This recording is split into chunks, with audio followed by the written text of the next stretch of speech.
मंत्राणाम स्वरोवै प्राणः, मंत्र को स्वर से गाओ। ओम नमः शिवाय, ओम नमः शिवाय, ओम नमः शिवाय, ओम नमः। झाड़ू लगा रहे, अपने प्रीतम का नाम है। जब ही राम कही ले उसासा, उमगत प्रेम मनहु चहु पासा। जब प्रेम से नाम ले तो हृदय में रोमांच आ जाता है, पाप भाग जाता है।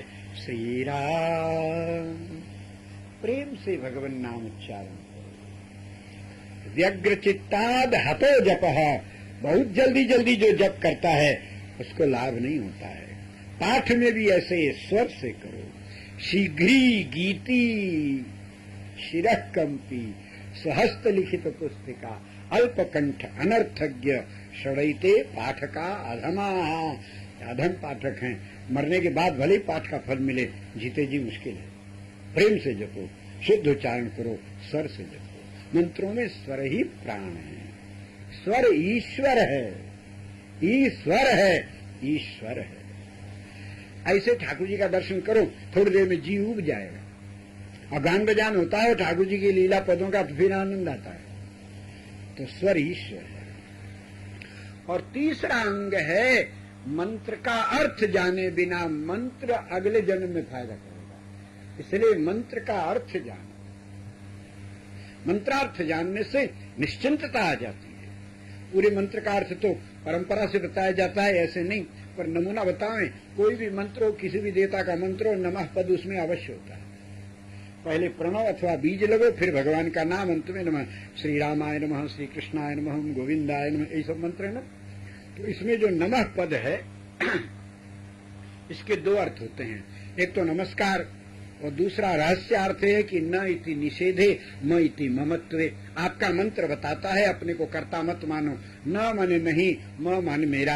ये पुण्य कृत्य मेरा नहीं है तो किसका है? बोले कृष्णाय, कृष्ण के लिए है। श्री कृष्ण करा रहे हैं, इसलिए आपसे पुण्य होवे पाप होवे, नमः का अनुसंधान करो, न म, ये कृत्य मेरा नहीं। तब किसका? कृष्णाय।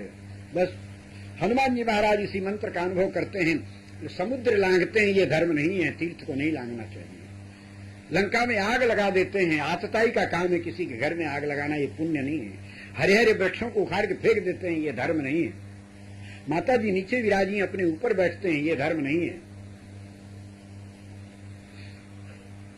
सबके घरों में आग लगा दिया, पूरी लंका में आतताई के समान, ये धर्म की बात है? अरे रावण ने आपकी पूंछ में आग लगाई, आप उसकी दाढ़ी मूंछ में आग लगा, सबको गाय को जलाते।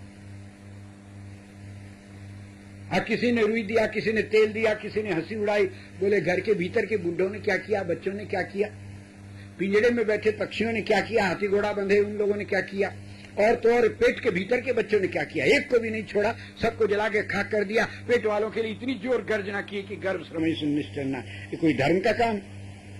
अकारण माताओं की गोद उजड़ रही है, सुहाग उजड़ रहा है, घर जल रहा है। पर कमाल की बात यह है कि जिसका ये सब नुकसान हो रहा है वो कहता है कोई देवता है। हम जो कहा यह कपि नहीं होई, बान रूप धरे सुर कोई। ये कोई देवता है बानर की रूप में। और यही हनुमान जी सजूनी बूटी लेकर आते हैं तो संत शिरोमणि भरत जी समझते हैं कोई राक्षस जा रहा, क्या मार के बाहर नीचे गिरा। वो भी राम जी की सेवा, ये भी राम जी की सेवा। पर वो सेवा करते समय हनुमान जी महाराज मंत्रार्थ का स्मरण करते हैं, न म, ये कृत्य मेरा नहीं है। और संजीवनी लाते समय में मैं ले आऊंगा, चला प्रभंजन सुत बल भाकी।